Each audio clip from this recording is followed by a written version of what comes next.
আফ্রিকার জঙ্গলের ভেতরে লুকানো একটা রহস্যময় শহর, আর সেখানে আছে মহামূল্যবান গুপ্তধনের ভাণ্ডার। বলা হয় যারা একবার সেই শহরে প্রবেশ করে তাদের পরিণতি হয় মৃত্যু।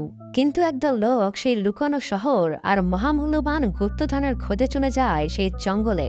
তবে তারা তো আর জানতো না সেখানে অপেক্ষা করছে ভয়ানক প্রকৃতি, জঙ্গলি আদিবাসীদের হামলা এবং সেখানে লুকানো শত শত মৃত্যুপাত। এখন প্রশ্ন আসতেই পারে, কি এমন আছে সেই গুপ্ত শহরে, আর কি বা হয়েছিল তাদের শেষ পরিণতি? তারা কি পেরেছিল সেই জঙ্গলের বিপদগুলো মোকাবেলা করতে? চলুন ভিডিওতে একটি লাইক দিয়ে সবাই মিলে হারিয়ে যায় কঙ্গুর সেই ভয়ানক জঙ্গলে। গল্পের শুরুতেই আমরা একটি কন্ট্রোল রুম দেখতে পাই, যেখানে ক্যারেন এবং তার সহকর্মী চার্লসের সাথে যোগাযোগ করছিল। চার্লস এখন আফ্রিকার গভীর জঙ্গল কঙ্গোতে আছে। সেখানে গিয়েছিল একটি রহস্য খুঁজে বের করতে।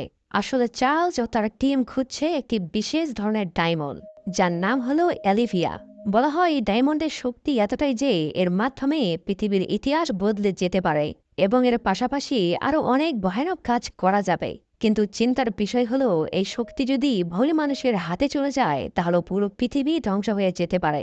এরপর অনেক খোঁজার পরে অবশেষে চার্লস ব্লু ডায়মন্ডের কিছু অংশ খুঁজে পায়, আর এটিকে লেজার বন্দুকের ভেতরে প্রবেশ করায়। এরপর তার মাধ্যমে ক্যারেনকে একটি ডেমো দেখায়। ক্যারেন তার এই চমৎকার দেখে অবাক হয়ে যায়, কারণ এই ডায়মন্ড এতটাই শক্তিশালী ছিল যে লেজার রশ্মির মাধ্যমে পৃথিবী থেকে চাঁদের উপর গর্ত তৈরি হয়ে যাবে। ক্যারেন যখন চার্লসের সঠিক লোকেশন খুঁজে বের করার চেষ্টা করছিল, ঠিক সেই মুহূর্তে কিছু সমস্যার কারণে হঠাৎ করে চার্লসের সাথে তাদের যোগাযোগ বন্ধ হয়ে যায়। এরপর আমরা দেখতে পাচ্ছিলাম চার্লসের এক বন্ধু তাকে বলে, আমার মনে হয় আমি ডায়মন্ডের আসল জায়গার সন্ধান পেয়েছি। এ কথা বলার পর সে চার্লসকে নিয়ে একটি রহস্যময় লেকের সামনে আসে, যার নিচে দিয়ে একটি গোপন সুড়ঙ্গ চলে গেছে। চার্লস এবং তার বন্ধু লেকের নিচ দিয়ে সেই সুড়ঙ্গে পেরিয়ে চলে যায় অপর প্রান্তে। কিন্তু সেখানে যা তারা দেখে তাতে তারা পুরোপুরি হতবাক হয়ে যায়। চার্লস মূলত এখানে এসেছিল ডায়মন্ড খুঁজতে, কিন্তু সে আবিষ্কার করে ফেলেছে এক প্রাচীন শহর। হয়তো এই শহরের মধ্যেই কোথাও লুকিয়ে রয়েছে সেই বিশেষ ব্লু ডায়মন্ড যা এতদিন তারা খুঁজছিল। সবাই তখন অনেক খুশি হয়, কিন্তু তাদের এই আনন্দ বেশিক্ষণ হয়তো থাকবে না। হঠাৎ করেই জঙ্গলের অন্ধকার থেকে বেরিয়ে আসে অজানা কিছু প্রাণী। এরপর চার্লস এবং তার দলের উপর থেকে ভয়ানকভাবে আক্রমণ করে। সিন কাট হওয়ার পর আমরা দেখতে পারি ক্যারেন তখন চার্লসের সাথে যোগাযোগ করার চেষ্টা করছে। একটু পর চার্লসের ক্যামেরা কানেক্ট হয়, কিন্তু তারা যা দেখতে পারে এতে ক্যারেন খুবই ভয় পেয়ে যায়। আমরা দেখি চার্লস এবং তার টিমের সবার নিথর দেহ মাটিতে পড়ে আছে। এর মানে হয়তো তারা আর কেউ এখানে বেঁচে নেই। কিন্তু তখনই কিছু একটা হঠাৎ ক্যামেরার সামনে এসে সেটিকে পুরোপুরি নষ্ট করে দেয়। সবকিছু এত তাড়াতাড়ি ঘটে যাচ্ছিল যে ক্যারেন এবং তার দল কিছুই বুঝতে পারে না। এই ঘটনা দেখার পর ক্যারেন প্রচন্ড চিন্তায় পড়ে যায়। তার প্রিয় মানুষ চার্লস এখন কোথায়? হ্যাঁ, ঠিকই ধরেছেন, সে চার্লসকে ভালোবাসত। এখন প্রশ্ন হলো, সে কি বেঁচে আছে, আর কি বা ঘটেছিল তাদের সাথে? চলুন ভিডিওর সামনেই আমরা তা জানতে পারবো। এত কিছু ঘটে যাওয়ার পরেও তাদের বস ট্র্যাভিস এসব নিয়ে খুব একটা চিন্তিত নয়, বরং সে সব থেকে বেশি ডায়মন্ডের ব্যাপারে ভাবছিল। এতগুলো মানুষ যে মারা গেল তা নিয়ে তার কোনো মাথা ব্যথা নেই। অবশ্যের কারণও ছিল, তার মতে এই বিশেষ ব্লু ডায়মন্ড তার কোম্পানির ভবিষ্যৎ বদলে দিতে পারে। যদি এটা কোনোভাবে হারিয়ে যায় তাহলে নাকি তার রিচার্জ কোম্পানি বন্ধ হয়েও যেতে পারে। তাই ট্র্যাভিস তখন ক্যামেরনকে বলে, সে যদি নিজে কঙ্গোর জঙ্গলে গিয়ে চার্লসদের সন্ধান করে তাহলে সে তার জন্য সমস্ত রকম সাহায্যের ব্যবস্থা করতে পারে। কিন্তু ক্যারেন ইতিমধ্যেই বুঝতে পেরেছে ট্রাভিসের তাকে জঙ্গলে পাঠানোর মূল উদ্দেশ্য হল ডায়মন্ড খুঁজে বের করা। চার্লস বা তার দলের উপর তার কোনো চিন্তা নেই। তবে ক্যারেন এটা বুঝতে পারলেও সে যেতে রাজি হয়, কারণ সে তো চার্লসকে ভালোবাসে। তবে সে ট্রাভিসকে হুমকি দিয়ে বলে, যদি দেখি আমাকে শুধু ডায়মন্ডের জন্য পাঠানো হয়েছে বা আমার সাথে কোনোরকম বেইমানি করার চেষ্টা করা হয়েছে, তাহলে এমন কিছু করব যা তুমি কল্পনাও করতে পারবে না। এসব বলার পেছনে ক্যারেনের গভীর রহস্য লুকিয়ে আছে, যা আমরা ভিডিওর সামনে গেলে বুঝতে পারবো।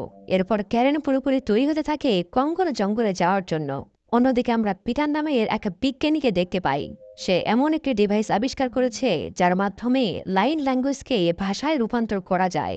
আসলে এই ডিভাইসের সাহায্যে বোবা মানুষও কথা বলতে পারবে, যা সত্যি একটি অসাধারণ আবিষ্কার। তার এই গবেষণার জন্য সে বেছে নিয়েছে একটি গরিলাকে, যার নাম এমি।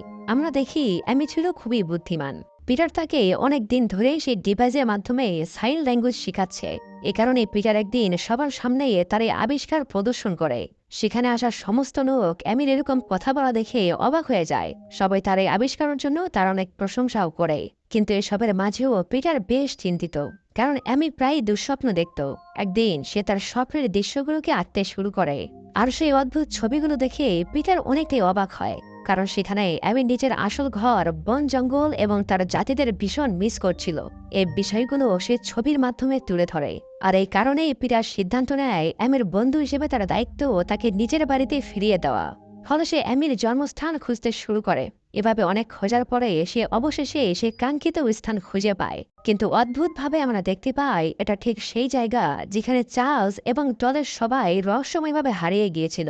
সবটা জানার পর পিটার ঠিক করে যেভাবে হোক অ্যামিকে তার জাতিদের কাছে ফিরিয়ে দেবে। কিন্তু তার এই কঙ্গোর জঙ্গলে অভিযানের জন্য অনেক অর্থের দরকার ছিল।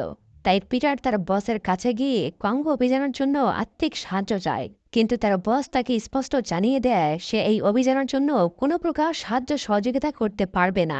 পিটার তখন পুরোপুরি হতাশ হয়ে পড়ে। সে কি করবে বুঝতে পারছিল না। ঠিক তখনই হেমলক নামের এক রোমানিয়ান ব্যবসায়ী তাকে বলে সে পিটারকে কঙ্গোর জঙ্গলে যেতে সাহায্য করতে পারে। কিন্তু এখন প্রশ্ন হলো, হেমলক কেন? সে কি কোনো স্বার্থ ছাড়াই অর্থ দিতে চেয়েছিল? তা কিন্তু নয়। আসলে মূল ঘটনা হলো, হেমলক বহুদিন ধরে এক রহস্যময় প্রাচীন শহরের সন্ধান করছিল, যার নাম হচ্ছে the lost city of Zen. এই শহরটি ঠিক সেই স্থানই ছিল যেখানে চার্লস নিখোঁজ হয়েছিল। হেমলক একটি প্রাচীন বই থেকে এই গুপ্ত শহরের ব্যাপারে জানতে পারে। একসময় কিং সোলোমন নামে এক রাজা এই জঙ্গলে ব্লু ডায়মন্ড খোঁজার জন্য অভিযান করেছিল। বলা হয় সেই শহরে লুকানো আছে মহামূল্যবান সেই ডায়মন্ড। এমনকি সে বইটির এক পৃষ্ঠায় আঁকা একটি বিশাল চোখের চিহ্ন দেখতে পারে, ঠিক যেমনটা এমি এঁকেছিল। এখন হেমলকের মনে হতে থাকে আমি যেহেতু সেই শহরেই বড় হয়েছে, তাই সে খুব সহজে তাদেরকে ওই গুপ্ত শহরের কাছে নিয়ে যেতে পারবে। মূলত ঠিক এই কারণেই হেমলক পিটার ও এমিকে সাহায্য করতে রাজি হয়েছে। কিন্তু পিটার হেমলকের এই গোপন পরিকল্পনার কিছুই জানত না।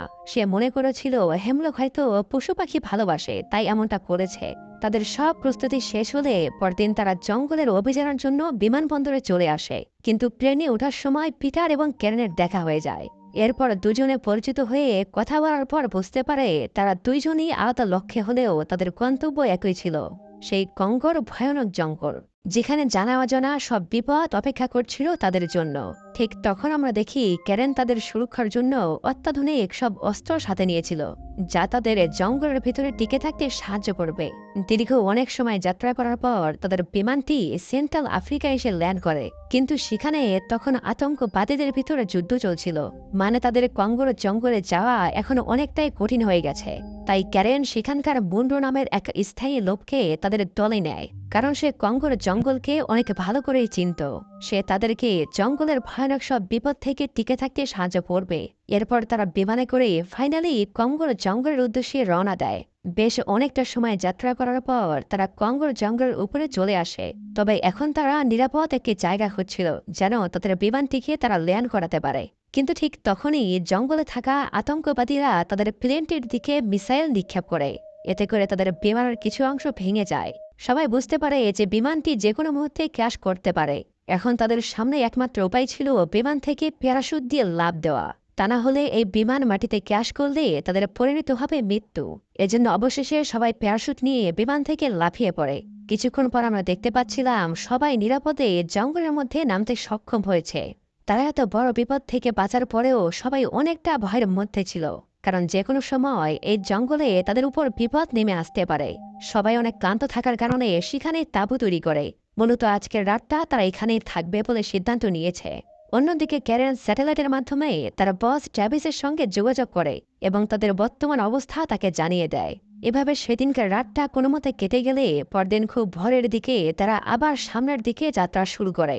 তবে জঙ্গলের মধ্য দিয়ে চলাটা তাদের জন্য খুবই বিপজ্জনক ছিল, কারণ চারদিকে তাদের জন্য অপেক্ষা করছে মৃত্যুফাত। এভাবে অনেক সময় ধরে চলার পর সন্ধ্যার দিকে জঙ্গলে বৃষ্টি পড়তে শুরু করে। এতে করে সবাই অনেকটাই সমস্যায় পড়ে যায়। কিন্তু এর পরেও কোনোরকম করে তারা সামনের দিকে এগিয়ে যেতে থাকে। তবে তাদের গন্তব্যের জন্য শুধু বৃষ্টি বাধা কিন্তু নয়। কিছুটা পথ এগিয়ে গেলে জঙ্গলে থাকা আদিবাসীরা তাদের সামনে চলে আসে। তবে এই আদিবাসীরা ছিল খুবই ভালো মনের মানুষ। তারা কথা বলে বুঝতে পারে ক্যারেন সহ বাকি সবাই তাদের জন্য বিপজ্জনক না। ক্যারেন যখন আদিবাসীদের চার্জ ও তার দলের লোকজনের কথা জিজ্ঞেস করে, আদিবাসীরা তেমন কিছুই বলতে পারে না, তবে তারা বিদেশি একজন লোককে এখানে আহত অবস্থায় খুঁজে পেয়েছে। এরপর আমরা সেই লোকটিকে দেখতে পাই, তার অবস্থা খুবই খারাপ ছিল। সে কোনোভাবেই তার শরীর নড়াচড়া করতে পারছিল না। ক্যারেন তার কাছে গিয়ে চার্লসদের ব্যাপারে জিজ্ঞেস করে, কিন্তু এখানে সে যখন এমিকে দেখে তখনই সে ভয় পেয়ে চিৎকার করতে শুরু করে। আমরা দেখি সে এতটাই ভয় পেয়েছিল যে সে তৎক্ষণাৎ মারা যায়। এখন প্রশ্ন আসতেই পারে, এর পিছনে এমন কি রহস্য লুকিয়ে আছে যে সে এমিকে দেখা মাত্রই এতটা ভয় পেয়ে মারা গেল? এই রহস্য তো আমরা মুভির সামনে গেলেই বুঝতে পারবো। লোকটির এমন অবস্থা দেখে ক্যারন সহ বাকি সবাই ভয় পেয়ে যায়, কারণ তারা এর কোনো মানেই বুঝতে পারছিল না। যাই হোক, কিছুটা সময় এখানে বিশ্রাম নিয়ে এরপর তারা আবারও অভিযানে বেরিয়ে পড়ে, কিন্তু এবার তাদের পথ আরো বেশি বিপজ্জনক হয়ে ওঠে। পথ চলতে চলতে একসময় রাত হয়ে যায়। সেদিন রাতে তারা যখন একটি নদী পার হচ্ছিল, ঠিক তখনই বিশাল আকৃতির জলহস্তির মতো কিছু প্রাণী তাদের উপর আক্রমণ করে। এই আচমকা হামলায় তাদের দলের কয়েকজন সদস্য সেখানেই মারা যায়, আর যাদের ভাগ্য ভালো ছিল তারা প্রাণে বেঁচে যায়। এরপর তারা কোনো রকমে নদী পার হয়ে তীরে উঠে আসে। সবাই তাদের সৃষ্টিকর্তার কাছে শুকরিয়া আদায় করছিল, কারণ বড় ধরনের একটি বিপদ থেকে তারা রক্ষা পেয়েছে। এরপর কেটে যায় অনেকটা সময়। হঠাৎ তারা আকাশের মধ্যে একটি বিমান দেখতে পায়, কিন্তু সেটিতে জঙ্গলে থাকা আতঙ্কবাদীরা হামলা করে আগুন ধরে গিয়েছিল। এরপর বিমানটি জঙ্গলের মধ্যেই ভেঙে পড়ে। তবে যাই হোক, এরপর কোনো মতে সেদিনকার রাত কেটে গিয়ে ভোর হয়ে যায়। সবাই তখন দীর্ঘ সময় পথ চলার পর এক পর্যায়ে এমন একটি রাস্তায় গিয়ে পৌঁছায় যেখানে দুই দিক থেকে দুইটা আলাদা পথ চলে গিয়েছে। তখন তারা বুঝতে পারছিল না তারা কোন দিকে যাবে। এমি তখন সামনে এগিয়ে এসে হাতের ইশারায় একটি রাস্তার দিক দেখিয়ে দেয়। এটি হয়তো সেই পথ যা সে বারবার স্বপ্নে দেখত। সবাই এবার এমির কথা মতো সেই পথ ধরে সামনের দিকে এগোতে থাকে। কিছুক্ষণ হাঁটার পর তারা জঙ্গলের আরো গভীরে প্রবেশ করে এবং সেখানে সেই ভাঙাচোরা বিমানটিকে খুঁজে পায়, যেটি গতরাতে জঙ্গলের ভিতরে ভেঙে পড়েছিল। সবাই তখন বিমানটির ভিতরে ভালো করে দেখলে জানতে পারে এই প্লেনটি আসলে ট্র্যাভিস পাঠিয়েছিল, কারণ সে ক্যারেনের উপর পুরোপুরি বিশ্বাস করতে পারেনি। কিন্তু এখন সেই দলের আর কেউ বেঁচে নেই, সবাই মারা গেছে। তবে সেই বিমানের মধ্যে তারা কিছু খাবার পায়, সেগুলোর সাথে নিয়ে তারা আবারও যাত্রা শুরু করে। দীর্ঘ অনেক সময় জঙ্গলের ভিতরে যাত্রা করার পর তারা অবশেষে দ্য লাস্ট সিটি অব জিনের কাছাকাছি পৌঁছে যায়।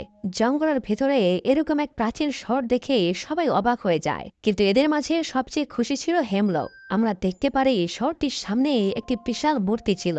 আমি কিন্তু তার স্বপ্নে ঠিক এমন কিছুই দেখেছিল। হেমলক তখন বলে, আমার ধারণা বাইরের পৃথিবী থেকে ব্লু ডায়মন্ডকে রক্ষা করার জন্যই কিং সলোমন এই গোপন শহরটি তৈরি করেছিলেন। সবাই তখন মনের ভেতরে এক উচ্ছ্বাস নিয়ে শহরের ভেতরে প্রবেশ করে। আমরা তখন দেয়ালে বিভিন্ন চিত্রলিপি খোদাই করা দেখতে পাই, যেখানে প্রাচীনকালে সমস্ত ঘটনা লিপিবদ্ধ করা হয়েছে। তারা ডায়মন্ড খোঁজার উদ্দেশ্যে শহরের আরও গভীরে প্রবেশ করে, কিন্তু তখনই হঠাৎ করে তাদের উপর একদল বিশাল আকৃতির গরিলা আক্রমণ করে। এদের বলা হয় গ্রে গরিলা, যারা বহু বছর আগেই বিলুপ্ত হয়ে গেছে, কিন্তু তারা এই গহীন জঙ্গলের ভিতরে তাদের অস্তিত্ব টিকিয়ে রেখেছিল। ক্যারন সহ সবাই গরিলাদের দেখে হতবাক হয়ে যায়। এদের দেখে মনে হচ্ছিল যেন তারা বহু বছর ধরে এই জায়গা এবং ব্লু ডায়মন্ডকে পাহারা দিচ্ছে। তবে এই গরিলাগুলো ছিল খুবই ভয়ানক।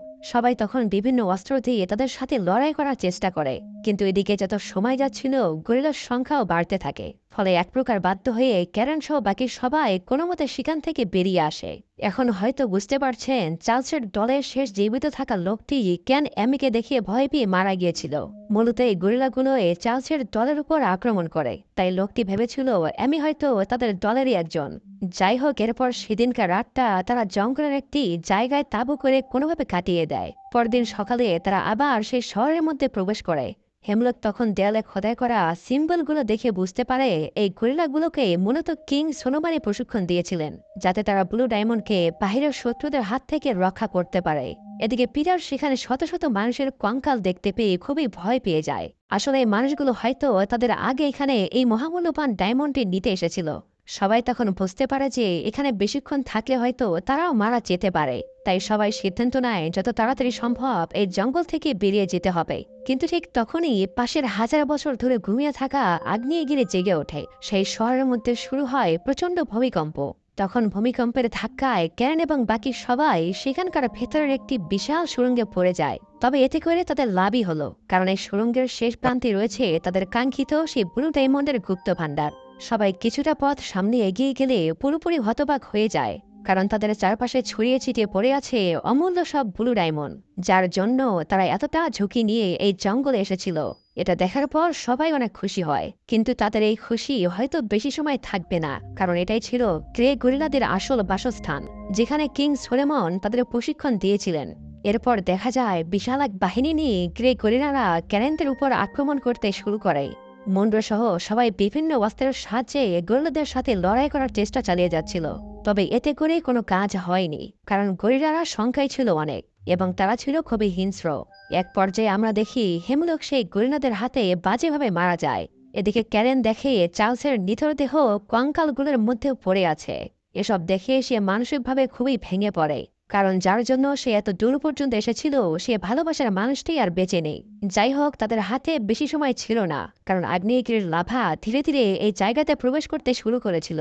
অন্যদিকে পিটারকেও কয়েকটি গরিলা চারদিক থেকে ঘিরে ফেলে, তবে যখনই তার উপর আক্রমণ করতে যাবে তখনই হঠাৎ এমি এসে গরিলাদের সাথে লড়াই করে এবং তাকে বাঁচিয়ে নেয়।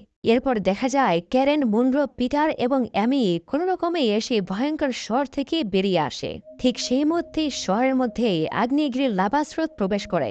এরপর সে ব্লু ডায়মন্ডের ভান্ডারও গেরিলাদের পুরোপুরি ধ্বংস করে দেয়। এভাবেই চিরতরে হারিয়ে যায় লস্ট সিটি অব জিন। এরপর অনেকটা সময় পর ক্যারেন সহ বাকি সবাই নিরাপদ স্থানে চলে আসে, তবে সবাইকে অবাক করে দিয়ে আমরা ক্যানের হাতে একটা ব্লু ডায়মন্ড দেখতে পাই। কিন্তু এটি সে ট্র্যাভিসকে দিবে না, কারণ সে আগেই বলেছিল যদি ট্র্যাভিসের একমাত্র উদ্দেশ্য ব্লু ডায়মন্ড হয় তাহলে সে এমন কিছু করবে যা সে কল্পনাও করতে পারেনি। এরপর ক্যারেন একটি লেজার বন্দুকে সেই ব্লু ডায়মন্ডকে ব্যবহার করে। এরপর সেটাকে টার্গেট করে ট্র্যাভিসের কোটি কোটি ডলার দামের স্যাটেলাইটের দিকে, যেটার জন্য ট্র্যাভিস সে ব্লু ডায়মন্ড খুঁজছিল। এরপর ক্যারেন সেই লেজারের সাহায্যে মুহূর্তের মধ্যেই স্যাটেলাইটটি ধ্বংস করে দেয়। হয়তো এটাই ছিল ট্র্যাভিসের প্রাপ্য শাস্তি, কারণ একমাত্র তার লোভের কারণে সে তার ভালোবাসার মানুষটিকে আজ হারিয়েছে। এরপর আমরা দেখতে পারি পিটার তার বন্ধু এমিকে সেই জঙ্গলের মধ্যে তার জন্মস্থানে রেখে আসে। এমি তার পরিবারকে খুঁজে পেয়ে মহা খুশি হয়ে যায়। অবশেষে ক্যারেন, মুন্ডো, পিটার একটি এয়ার বেলুনে করে কাছাকাছি কোনো বিমানবন্দরের উদ্দেশ্যে রওনা দেয়। আর এই দৃশ্যের মধ্যতেই মুভিটির সমাপ্তি ঘটে। যদি ভিডিওটি আপনাদের কাছে ভালো লাগে তাহলে শুধুমাত্র ভিডিওতে একটি লাইক করে দিবেন। আর আপনার পছন্দের এরকম মুভি যদি আরো দেখতে চান তাহলে কমেন্টে মুভির নাম লিখে দিতে পারেন। তো সবাই ভালো থাকবেন, সুস্থ থাকবেন। আল্লাহ হাফেজ।